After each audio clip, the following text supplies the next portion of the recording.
আসসালামু আলাইকুম। আরবির ঘরের ভিসা বর্তমানে লাইসেন্সের ট্রান্সফার বন্ধ হওয়াতে অনেক ক্ষেত্রে অনেকে আরবির ঘরের ভিসা নিচ্ছেন। আরবির ঘরের ভিসা নেওয়ার ক্ষেত্রে আপনাকে কিছু জিনিস আপনি দেখে নেবেন। যদি না নেন পরবর্তীতে বিপদে পড়ে যাবেন। প্রথমে আমি আপনাকে বলে রাখি, এখন আমি দুবাই নাই, আমি বর্তমানে আবুধাবি আছি। আবুধাবি পার্ট 30 নম্বরে থাকবো ইনশাল্লাহ। আবুধাবির ভাইদের সাথে দেখা হবে।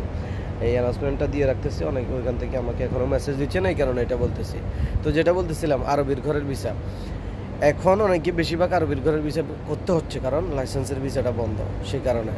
তো যারা করবেন তারা কি আগে তাদের সাথে চুক্তি করে নেবেন যে আপনার ভিসাতে কোনো সমস্যা হবে না তো কিছু মাস পরে, কারণ কয়েকদিন যাওয়ার কয় মাস যাওয়ার পর, 5-6 মাস যাওয়ার পর আরবিরা, কিছু আরবি আর কি, এগুলো আসলে মোহতাম বলে এখানে, এরা শুধু ভিসাই বিক্রি করে, বুঝছেন?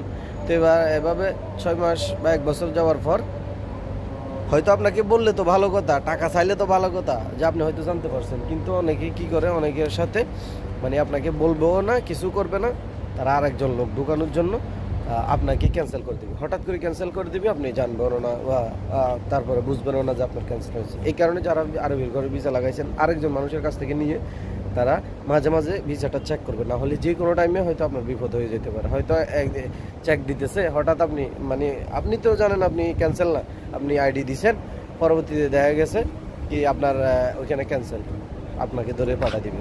বারবার চেক দিবেন, এবং কি চেক দেওয়া তো বড় কথা না, বিশেষ করে ভিসা লাগানোর সময় এটা দেখে শুনে লাগাবেন, ভালো আরবি পাইলে লাগাবেন, ঠিক আছে? কিছু আছে শুধু ভিসা বিক্রি করে, যে এই ধরনের এগুলা থেকে দূরে থাকবেন। যদি ভালো আরবি পান তাহলে লাগাই ফেলেন, সমস্যা নেই।